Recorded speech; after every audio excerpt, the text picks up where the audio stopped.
Magandang hapon po sa inyo lahat. I would start with a story. May isang pastor po na matalino na na-invite sa isang church to preach sa kanilang month-long series. So sa unang pagkakataon po, nung Sunday na iyon, nagtanong ang pastor ng ganitong tanong.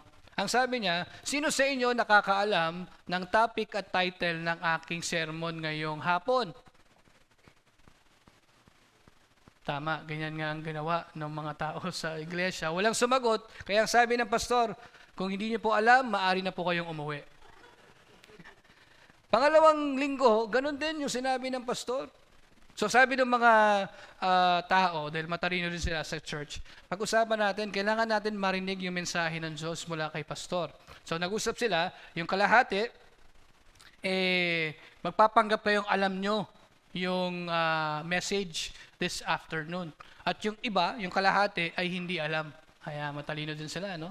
Para marinig na natin yung message ni pastor. So third Sunday came, yun pa rin yung question ng pastor.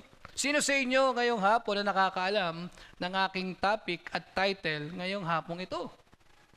So dahil matalino sila, yung kalahati, nagtaas na ng kamay, signifying na alam namin at yung kalahati hindi.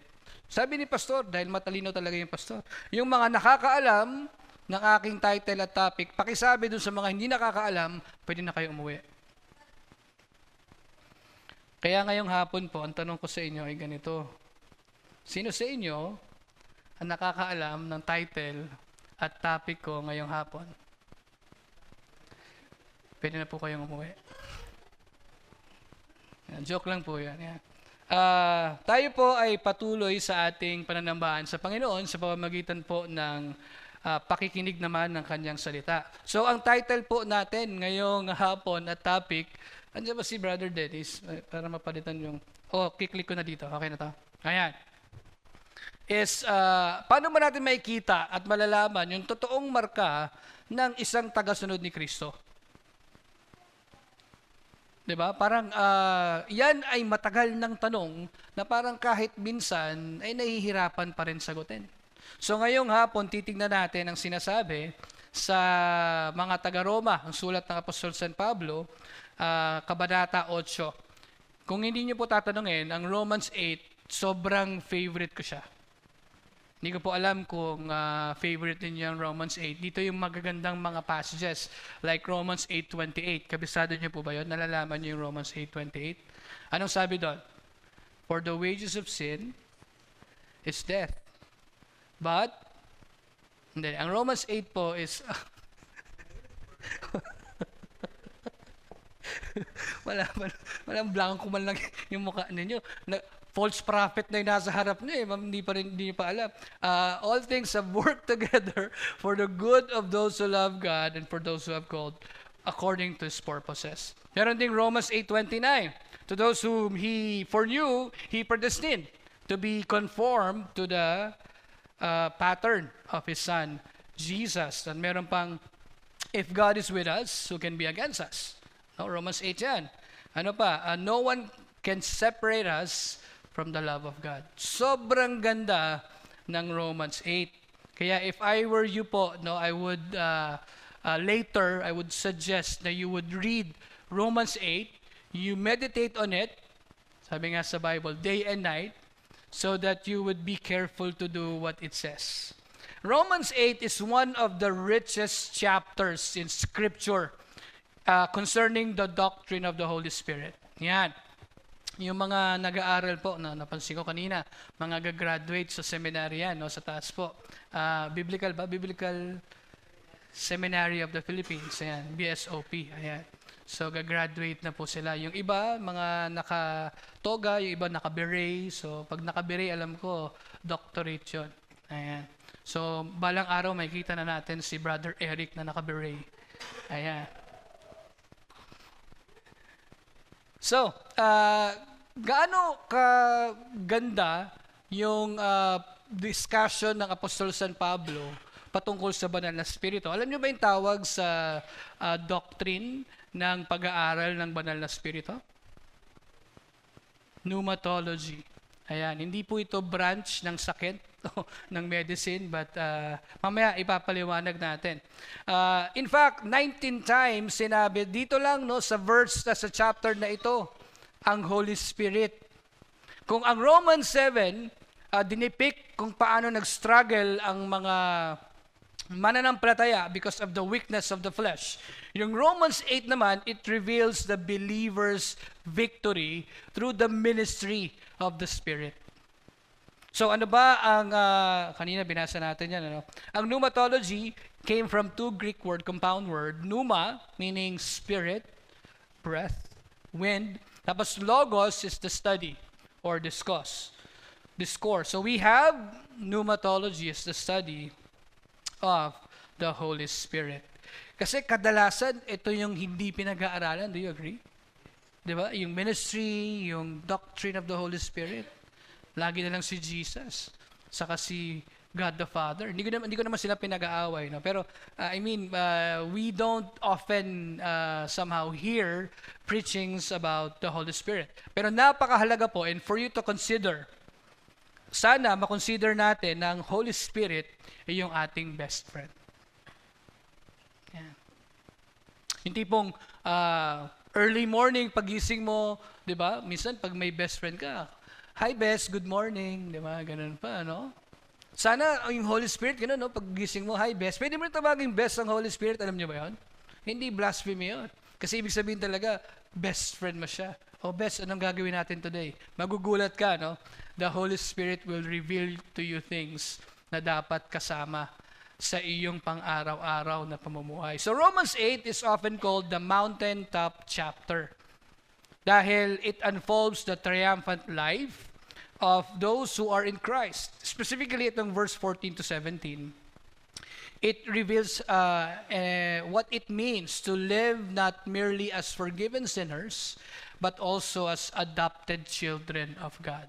Alam niyo ba yun? Hindi lang tayo pinatawad ng Panginoon, pero inako niya na tayo ng mga anak niya. Tingnan mo yung katabi mo. Yan, di ba? Mukha bang anak ng Diyos yan? Anak ng Diyos yan. Pag ikaw sa buhay mo, no, ikaw ay nanampalataya, nanikluhod sa kapangyarihan ng ating Panginoong Jesucristo, tinanggap mo siya bilang Panginoon at tagapagligtas sa buhay mo, ikaw ay mananampalataya kay Kristo. Ikaw ay Kristiyano. Ikaw ay, kumbaga, nag-enter sa isang agreement to be like Christ.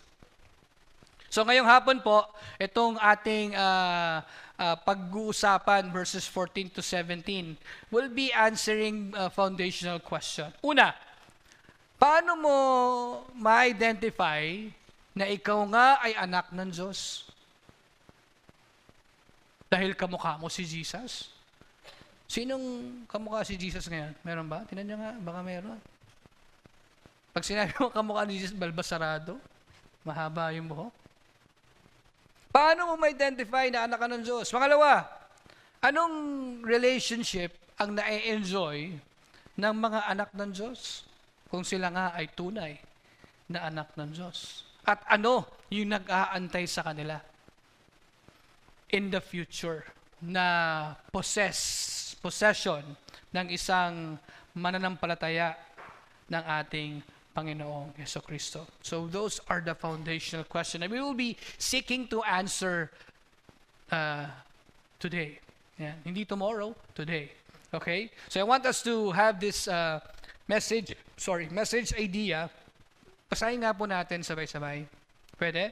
Ready, go. As Christians, under God's, and as His children. When I say enjoying every moment, hindi ito yung mga pagkakataon na you're just happy. Even those moments in life na may pighati, na you are in pain.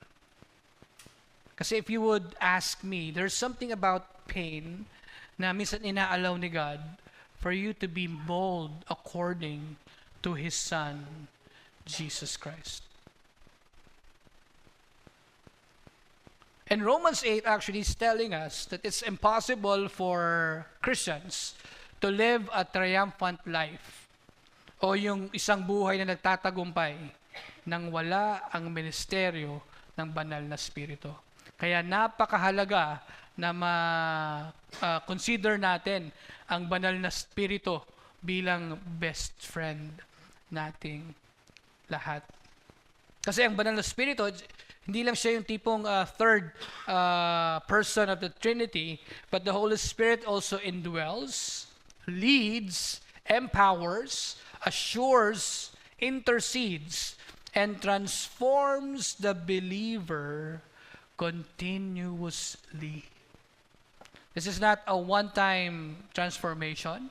Hindi siya overnight, but this is continuously.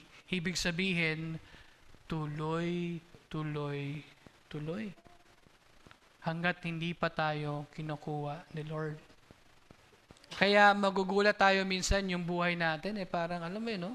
Parang telenovela. Ang daming pagsubok, ang daming problema. Mamaya tingnan natin para saan yung mga yan. So ngayon, tingnan natin kung ano ba yung mga marka ng totoong tagasunod ng ating Panginoong Jesucristo. Mark number 1. Ang totoong mga anak ng Diyos o tagasunod ni Kristo ay pinangungunahan ng banal na Espiritu. Dahil sabi dyan sa Romans 8:14, no, for all who are being led. Verse 14 pa lang, parang, knock out na tayo. For all who are being led by the Spirit of God, these are sons of God. So question, am I being directed by the Holy Spirit? Am I following the Holy Spirit in my life? Kasi kung meron tayong ebidensya, Exhibit A, sabi dito, anong ebidensya? Dapat tayo ay pinangungunahan ng banal na Espiritu. Ang verse 14, sabi sa Tagalog, sapagkat ang lahat ng pinapatnubayan ng Espiritu ng Diyos, sila ang mga anak ng Diyos. Nako, paano kung tayo ay hindi pinapatnubayan ng Espiritu ng Diyos? Paano na? So mark number 1, ang totoong na kay Kristo ay pinapatnubayan ng banal na Espiritu. Sinimulan ng Apostol San Pablo sa salitang 4, itong verse natin. It is actually a connecting verse dun sa naunang verse, sa verse 13. Ang sabi dun sa verse 13, for if you are living according to the flesh, you must die. Kung ikaw ay nabubuhay ayon sa laman, dapat mamatay. But if by the Spirit, you are putting to death the deeds of the body. So dalawa, no? If you are following the carnal nature, if you are in Christ, you need to put that to death. And for you to be able to prove that you are in Christ, that you should be following what the Spirit says. And by following what the Spirit says, you're putting to death the deeds of the flesh. And if you do that, sabi dun sa verse 13, you can check po sa inyong mga Bibles. Marami tayong Bibles dyan. May Tagalog, may English, may Chinese. Kayo na pong bahala. Ayan. Tapos kung pansin niyo po, may mga libro tayo sa likod. Kung may maintindihan po kayo, kuha lang kayo doon sa likod. So, the evidence of a true spiritual life is not sinless perfection, but Spirit-directed living. Ulit, hindi siya sa pagiging perfect. Although, when the Bible tells us about perfection, it tells us about being complete. Alam niyo yan? Sakdal. Wala nang hahanapin pa.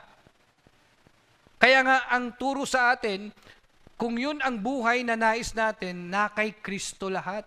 So if you are in Christ, then you have this, what we call, perfect life. Kasi wala ka na dapat hahanapin pa.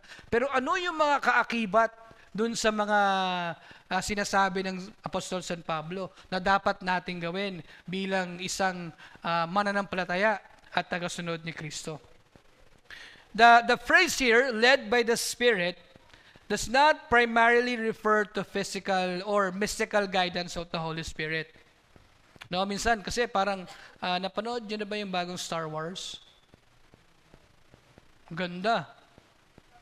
Namatay si ano, joke lang. Di, wala namatay. Kaya maganda, wala namatay. Di ba parang ano yung famous line nila? May the force be with you. Yan. So hindi siya parang mystical force na parang kailangan natin to help us. In a way na parang minsan it will give us inspiration, will somehow give us good luck and all. Hindi ganon ang banal na spirito. It means that we are to submit to that authority. The Holy Spirit wants domination. He wants us to be directed by Him. It refers to a continual governing influence of the Holy Spirit over the believer's life. Kasi sabi, yun yung, kumbaga, ating ebidensya na tayo ay na kay Kristo. Again, spiritual domination or dominion, not occasional inspiration. Na parang pag malungkot ka, no? The Holy Spirit will give you joy and all. Again, it's not based on how we feel, but it is based on the truth of God's Word. So ano yung ginamit ng Apostol San Pablo na magagandang salita dito? Like yung the word na led, ago, means to guide, to direct, to carry along under influence. Ito pong verb na ginamit yun. Ano yung Tagalog sa verb? Ibon. Ano yung Tagalog sa verb? Pandiwa. Very good, George, no? Pandiwa. Ang pandiwang ito ay ano? Pang kasalukuyan. At ito ay pwede sa panghinaharap. So, present progressive. Kaya nga, being led. So, isa sa mga marka ng isang tunay na mananampalataya at anak ng Diyos, tayo ay kahit papano pinapatnubayan ng banal na Espiritu. Hindi occasional influence, but progressively governed by Him, by the Spirit of God. At yun yung next, keyword. So, ang gusto mangyari talaga ng, di ba, meron tayong mga naririnig na parang possession of the evil spirit, no? Actually, ang original yan, ang gusto niyan, Holy Spirit dapat ang nagpo-possess sa atin. Have you considered that? Nakonsidera mo ba na magpasakop sa banal na spirito? Na ma-possess ka ng banal na spirito? Magandang pag-isipan to. Dahil bakit? Tayo ay mga anak niya.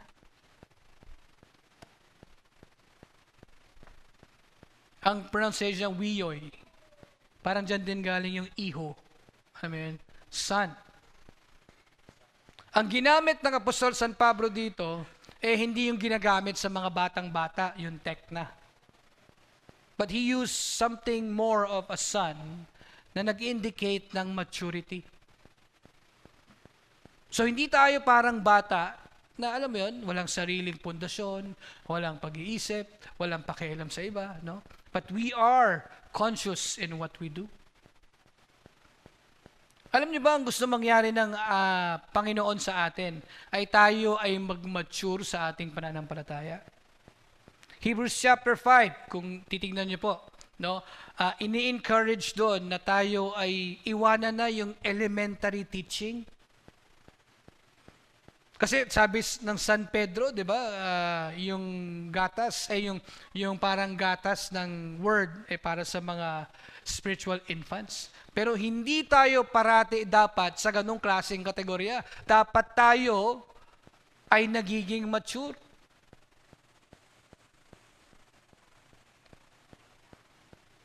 Ano ba ibig sabihin ng maturity? You are doing what is right. You are doing what the Lord wants. You are acting maturely. Diba? Kasi may mga, actually, minsan may mga churches nga, no? 70 years old na, pero may tantrums pa rin, nagtatantrums pa rin. So, would you consider that as maturity? Diba ang tantrum saan? Sa bata lang yan. Pag di nakuha ang gusto niya, dede, candy, diba? Nagtatantrums. And what the Lord wants, with the help of the Holy Spirit, is that we would grow into maturity. What are the facts that we can learn? Dito sa verse 14. Fact number 1, the Spirit's leadership distinguishes true believers. Ano sabihin yan? Parang yung binasa natin sa verse 14. Ang totoong mananampalataya, ina-acknowledge yung pangunguna ng banal na Espiritu. Nararanasan nyo ba yun? Minsan nag-struggle ka. Hindi lang sa paggawa ng tama, minsan paggawa din ng mali. Kasi parang may bumabagabag sa'yo. Good news, that's the Holy Spirit. The Holy Spirit is doing His way.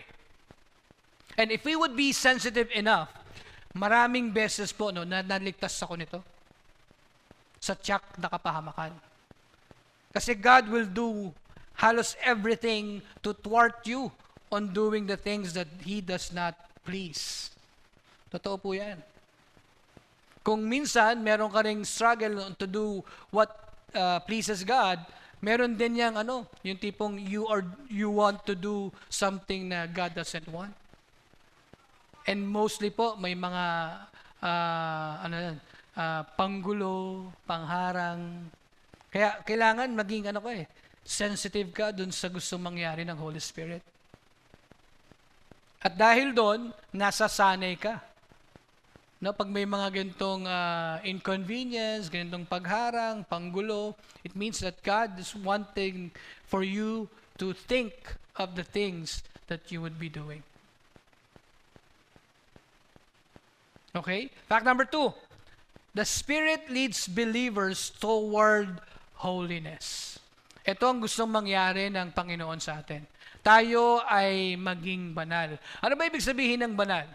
Alala ko yung kanta nung panahon ni Aya Eric, yung banal na si Kuya Jun, banal na aso, santong kabayo. Actually, yung dalawang salitang yon, that's also the same, one and the same, sanctification, agios, holiness, no? Ano ba yung sabihin ng pagiging santo? Ano ba yung sabihin ng pagiging banal? Meaning, tayo ay na-set apart, inihiwalay, para gawin ang kalooban ng Diyos. Kagaya po sa atin ngayon, no? Ako ay nasa harap, nahiwalay para iproklema ang kalooban ng Diyos sa ating lahat. So in that sense, lahat naman tayo dito, no? Mga tao, tingnan niyo nga ulit yung katabi niyo, baka okay. Mga tao at alam natin na tayo ay may mga we can see, we can feel, we can touch, we can hear, we can smell. No? Ano pagkakaiba lang ngayon? Kayo ang nakaupo dyan at nakikinig sa akin. So, in that sense, ako ay nahiwalay to proclaim the counsel of God. Kayo ay nahiwalay to receive it. After this service, the ball is in your hand. What will you do with that counsel that came from God? At yung gagawin mo doon is what we call holiness. At madalas po ang kabanalan, hindi siya parating panlabas. Paano ka mag-react? Pag may nakakakita o pag wala nakakakita, how would you respond to things? So ang naisin ng Espiritu ng Diyos na tayo ay maging banal. And the Spirit never leads contrary to God's Word. Laging sa salita ng Diyos yan nakabase. Kaya alam nyo ba, bilang mananampalataya, hindi tayo pwedeng mag-speculate. No, we are not allowed to do that. We should always go back to what the Manual for Life is saying. No speculation. Babalik ka talaga doon sa gustong mangyari ng Diyos sa aklat niya. Hindi tayo pwedeng manghula na siguro ito yung kalooban ng Diyos, siguro ganito ang gustong pagawa. Obvious po yan pag ikaw ay nagbasa ng kanyang salita. At fact number 3, yung pagiging anak natin, isa sa mga ebidensya niyan ay ano? Ang pagsasubmit. Isa sa mga pinakamahirap gawin ng mga tao po ngayon. Tama? Submit. Sino pong mga anak ngayon ngayong hapon? Pakitaas nga ang kamay ng mga anak. Ayan. Mabilis ba kayong sumunod sa parents? Alam doon ng mga anak ko nung parati ko silang gino-joke, kapag inuutusan sila, nagiging paniki sila. Alam niya? Pag inutusan mo, hugas ka ng plato. Ba't ako? Nagiging paniki, nagiging bat. Okay. Ba't ako? Yan. Sino po ang mga may asawang lalaki na babae? Kasi kung may asawang lalaki ka, hindi ko lang ba't ka nakapasok dito. Pero anyway, no? Sino ang mga asawang babae? Pakitaas. Wala na. Hindi. 1, 2. Kayo ba ay handang magpasakop sa inyong mga asawang lalaki? Mga asawang lalaki. Ayan, ang bilis ni Kuya. Handa ba kayong magpasakop sa kalooban ng Diyos sa buhay niyo? Submission. Kasi po, yung prinsipyo natin, malalaman natin, una, kung meron kang profession na ikaw ay anak ng Diyos, pero walang transformation, ang tawag dyan ay fake news. Fake news. At tandaan natin, ang spiritual maturity ay nasusukat hindi sa emosyon. No? Katulad kanina, nilid tayo ni Mariah. Si Mariah pwedeng kumanta at the top of her lungs at medyo umiiyak pa kung pwede.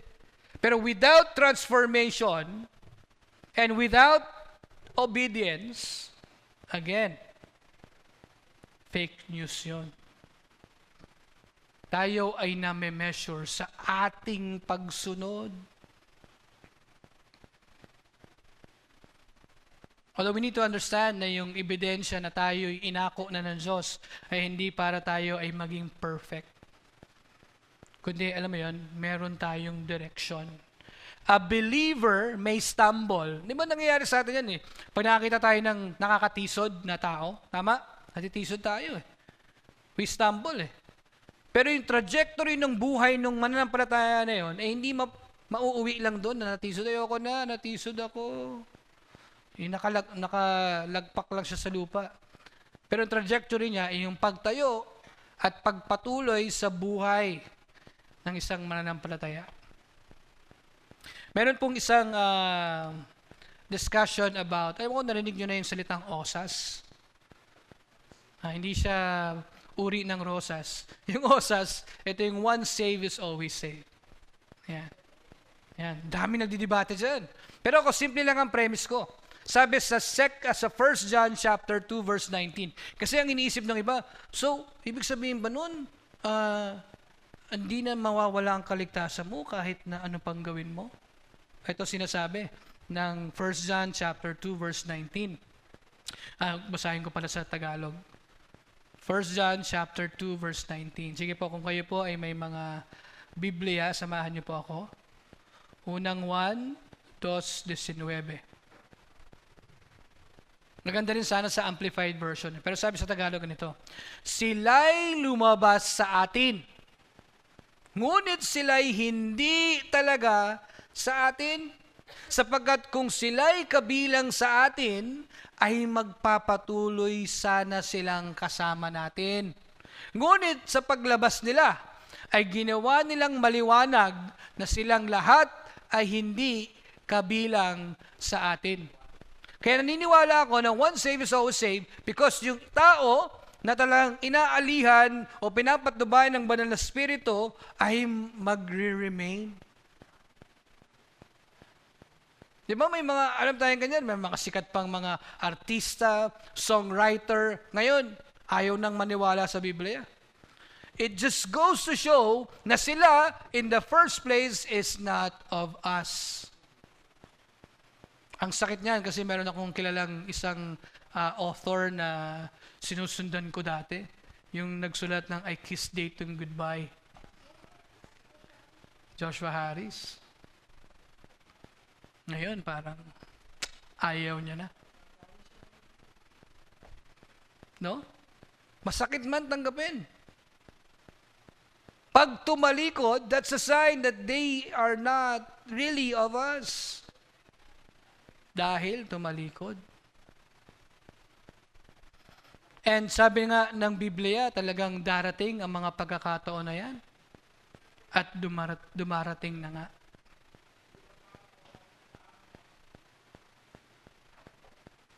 So dapat tayo ay ginagabayan ng banal na Espiritu. Kasi without the Holy Spirit, humanity drifts toward destruction.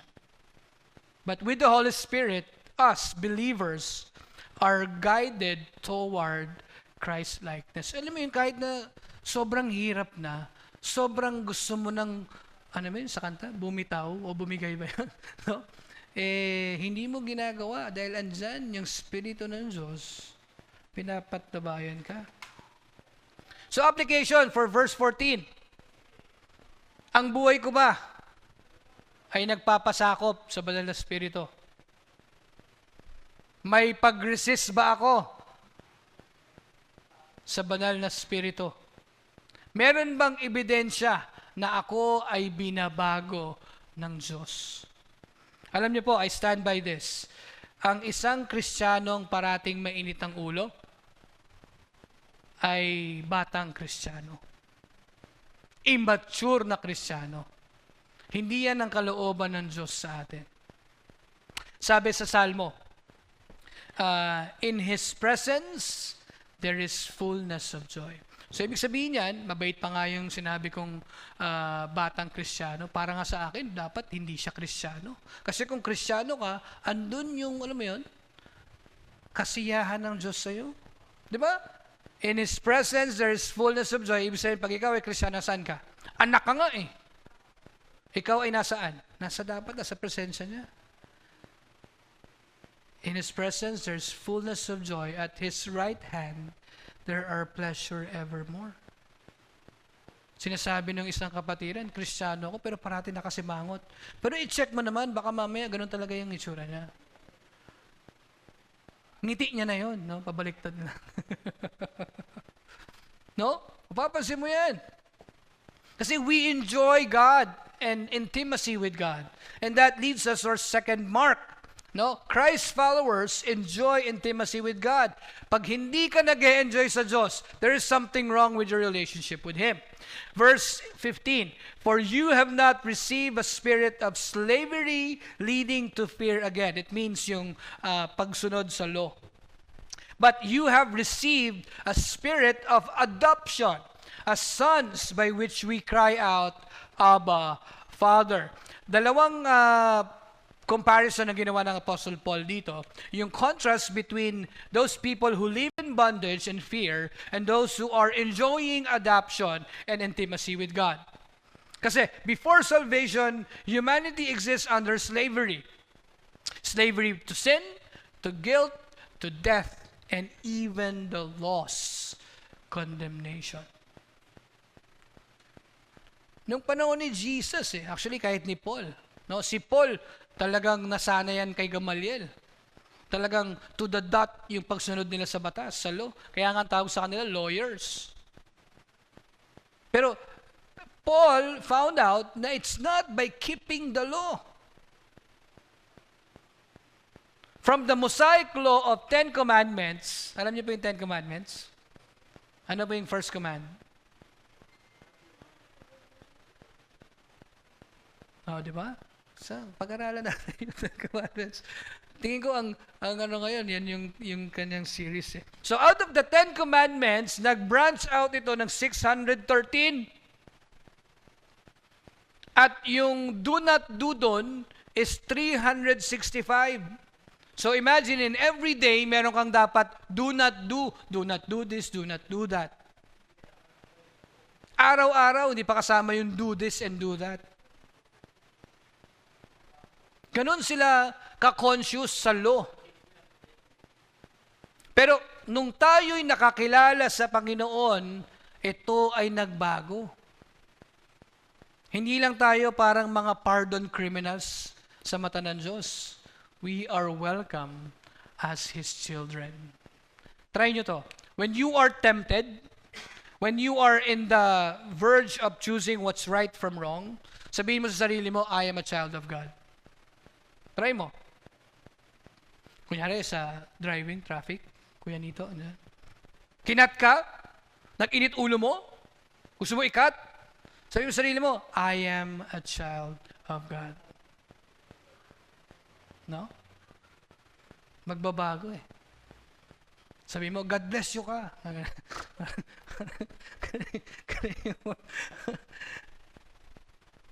Magbabago. Ano yung ginamit ng Apostol San Pablo rito ng mga keywords? Dalawa, yung signifies those people who are in bondage and in fear. From the word douleia. This is where we got the word doulos. Now, doulos is actually a Greek word for servant. Yeah, so slavery, servitude, oppression. And he also used the word phobos. This is where we got the word phobia. Yan. Ano daw yung phobia ng walang pera? Alam mo? Alam ko marami sa ating takot sa ganun. Okay. So, fear. This describes dread, terror, and anxiety before judgment. Ito yung hugot niya. No? Yung hugot ng Apostol San Pablo sa verse 15. Pero ano dapat yung katayuan natin? Dapat tayo ay nandun na sa adoption. Huiothesia, meaning placement, a son. This is a legal relational term. Ibig sabihin, yung inadopt, may new status, may new family, may new inheritance, and new identity. Do you remember what 2 Corinthians chapter 5 verse 17 says? Ang lahat ng nakipag-isa na kay Kristo ay bago ng nilalang. Wala na ang luma, lahat bago na. At dahil bago ka na, ikaw ngayon ay nag-enjoy dun sa intimate relationship with God, parang you can now cry out to Him as Abba. Alam ko po, hindi lahat sa atin, somehow, ay nakaranas ng pag-ibig ng isang ama na tama. But God is extending this love to those who have not felt yung pagmamahal ng mga tatay. Kaya yung iba may mga daddy issues, diba? Pero ito, hindi ko alam kung anong tawag nyo sa mga kaklose nyong tatay, pa, airpods, tay, dad. Pero it's like, you are claiming na you have relationship and close relationship with God. Hindi mo lang siya kilala, kundi kilala ka niya. That made all the difference. Diba? Kunyari, nag-decide ako dahil sa nangyayaring kaguluhan sa politika, pumunta ako sa Malacanang. Tapos sabi ko sa PSG, gusto kong makausap si BBM. Tingin mo, anong gagawin ng PSG? Talaga? Diba? Hindi ka papasukin. Na-try nyo ba? Punta kayo Malacanang. So, gusto kong kausapin si BBM. Na-try nyo? Hindi kayo papasukin. Pero anong pagkakaiba? Habang kunyari, nandun ako, kinakausap ako ng PSG, lumabas si BBM. So sabi, ay, Pastor Jem, ikaw pala yan. Pasok ka. Haharangan pa ba ako ng PSG? Nakita niyo yung pagkakaiba? Iba yung kilala mo, tas kilala ka. And this is what kind of relationship God has for each and every one of us. Ano yung mga facts natin sa verse 17? Ayan. Salvation removes the terror of condemnation. Dahil sila ay conscious sa pagsunod sa batas, but because of what Christ did, Meron na tayong dahilan para makalapit sa Ama.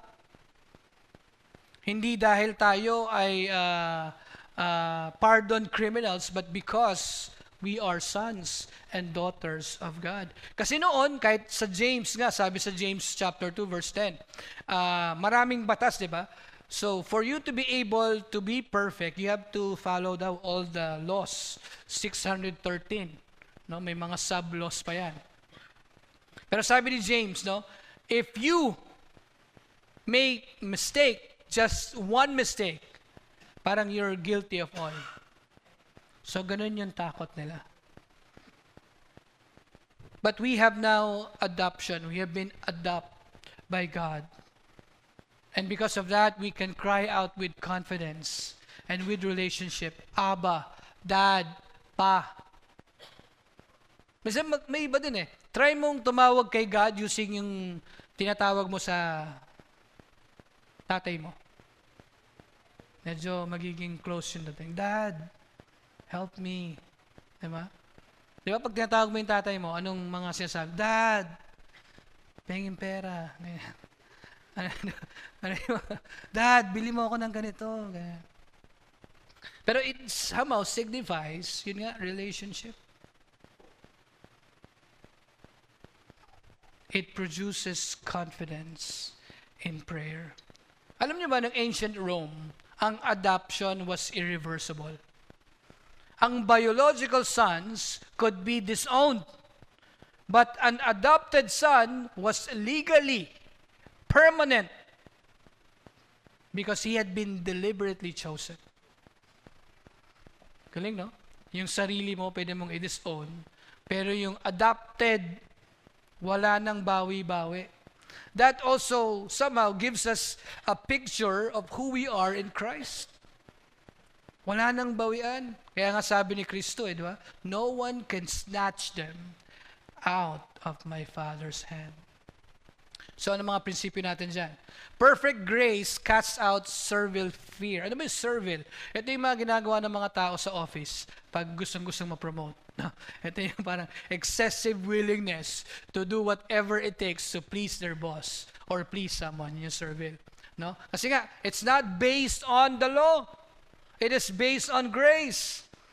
May nagbigay nga ng acronym ng grace eh. Do you remember that?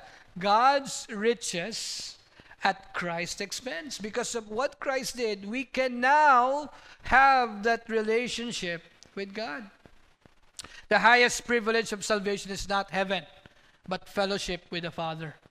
Marami sa atin ay mapunta sa impyerno. Tama? Siyempre naman, impyerno yun. Excuse me po, no? Gusto natin sa langit. Tama? Pero minsan, gusto lang natin yung langit dahil ayaw natin sa impyerno. Dapat, andun yung, alam mo yun, privilege of having fellowship of you can call God Abba or Father. Minsan mas gusto natin yung kayang ibigay ng Diyos kaysa sa Kanya. Nagets nyo? Gusto natin mapunta sa langit, pero nahirapan tayo mag-practice ng makalangit na pag-uugali. Try nyo na ba ang gawin yun? No? Kung pupunta ka langit, dapat nagpa-practice ka na. Ano ba yung mga makalangit na pag-uugali? Dapat mapagbigay ka na. Dapat mapagpasensya ka na. Ano pa? Dapat mapagmahal ka na. Yung tipong kahit nasasaktan ka na, umiibig ka pa rin ng wagas. Yan ang mga makalangit na pag-uugali. Okay? And because, yun nga, dahil sa ating closeness sa Panginoon, we can pray the language of adopted children. So ano pa yung application? Because of that, we can pray boldly. Pray boldly. Hindi yung tipong wala, yung mga prayer na mema lang, alam mo yung mema sabi lang. But pray boldly, no? If you know someone who has like sickness na matindi, pray for that person. Claim healing for that person. Pray bold prayers. Yung talagang sakto sa pagiging Diyos ng Diyos. Worship joyfully. Approach God confidently dahil ikaw ay anak niya. At dahil doon, ikaw ay may kapahingahan. Dahil alam mong mahal ka ng Diyos. Nandiyan naman yung mga anak ko. Naalala ko dati po na may parati akong ginagawa. Pag may hagdan sa bahay, nilalagay ko either silang dalawa sa pinakataas nung hagdan, tapos sasabihin ko, Champ. At tumatalon po sila. Ang galing. May one time, di ko alam kung sino sa kanila, nilagay ko doon, pabalikan ko agad, parang nasanay sila. Tumalikod ako.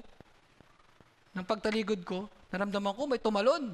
Buti na lang, may lahi kaming action star. Kaya medyo nakita ko na tumalon at nasalo ko. Hindi ko alam kung sino sa kanila doon. Pero ngayon, hindi ko na kaya. You know, that kind of trust na meron kang confidence sa Ama sa langit. Na kahit anong sitwasyon mo, alam mo, sasaluhin ka niya.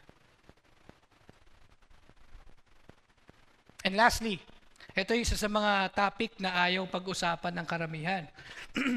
Ang totoong tagasunod ni Kristo, isa sa mga pangatlong marka, ay yung nagsasuffer, nahihirapan kasama si Kristo.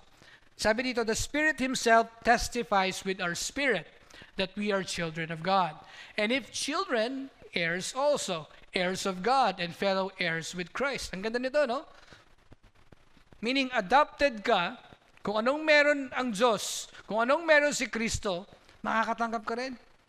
Galing, no? Pero, ang sabi niya, if indeed, ano sabi? Pwede po lakasan ng konti. We suffer with Him.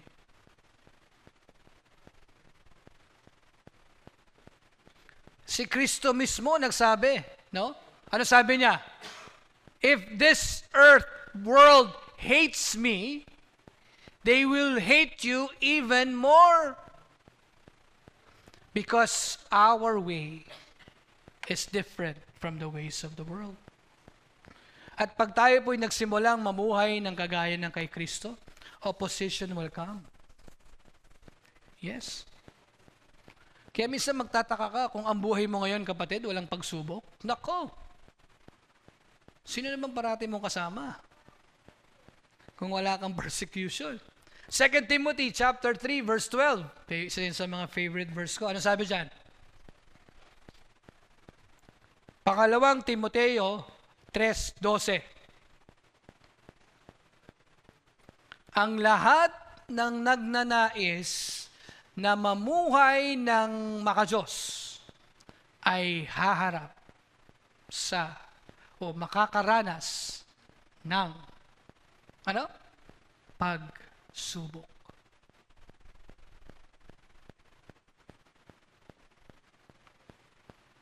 So, from identity, no, ang Apostle Paul inunti niya to inheritance kasi nga tayo ay adopted, no, sons and daughters of God. So this provides inward assurance that believers belong to God. We are His. 'Di ba? We are the sheep of His pasture. Hindi lang ito kung ano mararamdaman mo. But this is what the Word of God is saying. At dahil tayo ay sa Kanya, tayo rin ay tagapagmana ng Panginoon, ng Diyos.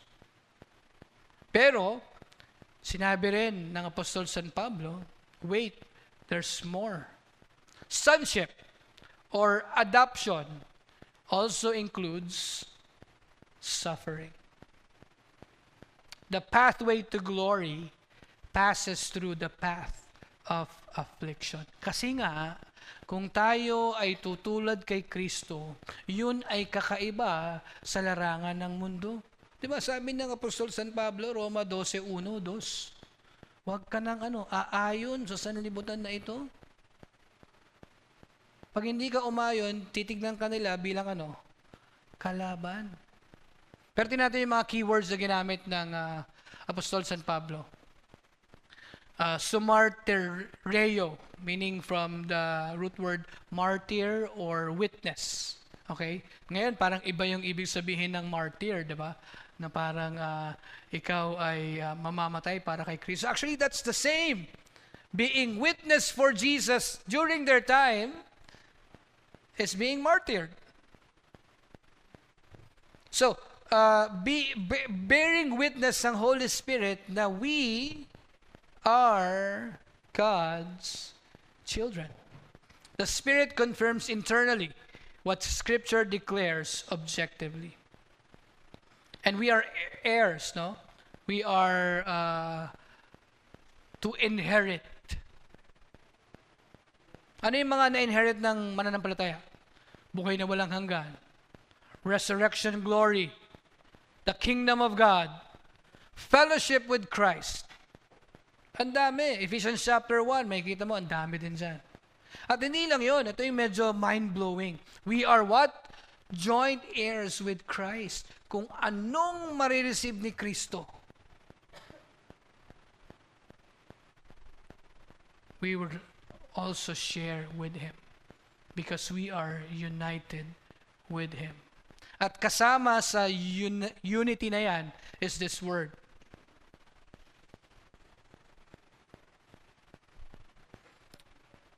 Subpasko.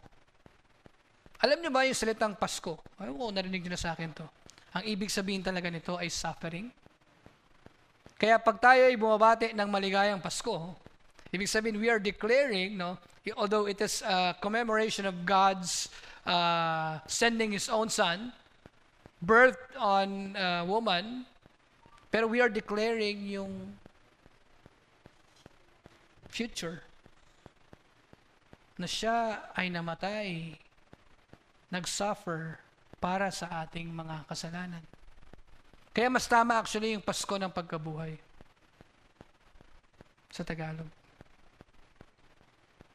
So Christian suffering is not accidental. It is participation. Tandaan natin yan. Kaya nga yung mga apostoles noon, walang kamatayang maayos. Tama? Lahat nagdusa. Ang pinaka-okay doon, yung pugot ulo. Nakarinig ba kayo ng umaray nung pinugutan ng ulo? Wala naman. Kasi pugot ulo na yan eh. So, lahat yan, no, pinagdaanan. That's part of our life in Christ Jesus. Grabe, layo ng pinanggalingan mo kayo dito. Thank you. Thank you. So last, yan ang mga facts natin dito. Again, the Spirit grants assurance of salvation because we are heirs with Christ, and suffering precedes glorification. Anong gustong alisin ng Apostol San Pablo dito? Yung triumphalistic point of view ng maraming Kristiyano. Alam niyo yung salitang o yung point of view ng prosperity gospel? Meron ba kayo nakita sa Biblia na sinabi doon, pag sinunod mo si Kristo, yayaman ka? Yes, God can bless you. No questions about that. Pero wala kang makitang ganon. Ano makikita mo? 2 Timothy chapter 3, verse 12. Kung nagnanais kang mamuhay ng may kabanalan kay Kristo, ikaw ay haharap sa samot-saring pagsubok. Yan, mas sure ako doon. Ang prosperity gospel, siguro, hindi ako sure. Mas sure ako doon. Kasi nga naman, pag tayo ay namumuhay ayon sa kalooban ng Diyos, kakalabanin tayo ng mundo. Diba? Naranasan nyo na yun, magkaroon ka ng barkada na dating kasama ka sa session, no? Either inuman o yung swimming. Ano yung swimming? Diba?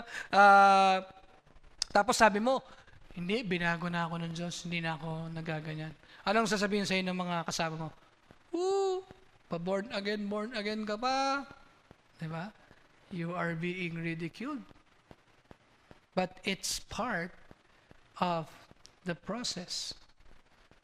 Kasi nga, no? True assurance produces humility, not arrogance. Yung katotohanan na tayo ay sa Diyos. Tayo ay may kaligtasan. Dapat manatili tayong kagaya ni Kristo na humble. Hindi tayo mayabang. Dahil alam natin yung pinagdadaanan ng mga kapatiran natin ngayon na dumadaan sa pagsubok. Matindi ang ating reward pag tayo ay nagtitiis sa Panginoon. Dahil yung mga sufferings na meron tayo, sabi nga dito, ay temporary lang. So anong pwedeng application? No? Do not interpret suffering as divine rejection. Hindi. Actually, that's participation. Do not measure God's love by earthly comfort. Sabi nga ni Kristo, no? Foxes have holes, birds of the air have nests, but the Son of Man has nowhere to lay his head. No, it's not comfort. Do not seek inheritance without sanctification.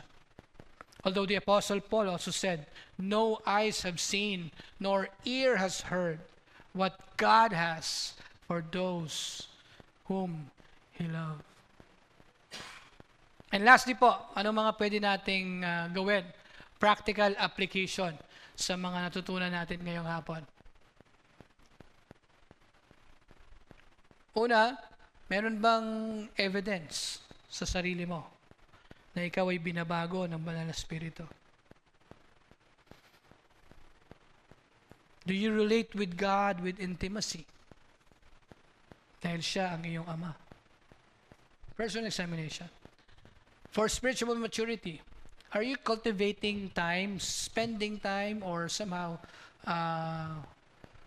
making time for your communion with the Father daily? Are you studying Scripture for merely for information, not for transformation? Confession. Ako po, pag nagbabasa ng Bible bilang pastor, at trabaho ko po kasi din, di ba, pag-preach, minsan bumubuo ako ng mga outlines doon sa mga pagbabasa ko ng Bible. But what God is saying, or my point is this, you enjoy your time reading God's Word. For us, for the suffering believers, interpret suffering through the lens of sonship. This is participation. This is not rejection from God. Remember that present pain is not final reality. Lahat ng pagsubok sa buhay, panandalian lang. Iba yung recurring. Ibig sabihin yung recurring, may kasalanan ka na doon. Parati ka may ginagawa. For the church, let's build communities that reflect the Father's love. Kaya nga ang ganda po ng Taglish kasi every time that we finish our service, we have fellowship. And then treat fellow believers as family members, not religious competitors. Dapat may pagmamahal sa isa't isa. And lastly, let us worship God, not merely a sovereign God, but, we claim that relationship, that He is our Father. Alam niyo po ba yung gratitude? Yan yung kalooban ng Diyos sa atin. We would be thankful always. We pray without ceasing because this is what God wants for us to do. Because through Christ, believers are no longer spiritual orphans. They are sons and daughters of the living God. And that is the word of the Lord. May the Lord bless you. Let us close this time in a word of prayer. Lord, we thank you po sa inyong pagsama sa amin, sa inyong mga salita. Tunay nga po na ang hiling namin, Lord, ay baguhin niyo po kami ng inyong mga salita. Tulungan niyo po kami na laging maalala ang inyong mga salita. Sa aming paglabas sa gusaling ito, nawa, Panginoon, ang inyong katotohanan ang siyang mag-remain sa aming mga puso at sa aming mga isipan. Kaya Panginoon, we ask that you would dismiss us with your blessing, Lord God, as we go and do the things that you want. sa Kanya na makagagawa ng higit sa pwede nating hilingin o isipin, sa pamamagitan ng Kanyang kapangyarihang naghahari sa atin. Sumakanya nawa ang kapurihan sa Kanyang Iglesia at kay Kristo Jesus sa lahat ng salinlahi, ngayon at magpakailanman. Amen at amen.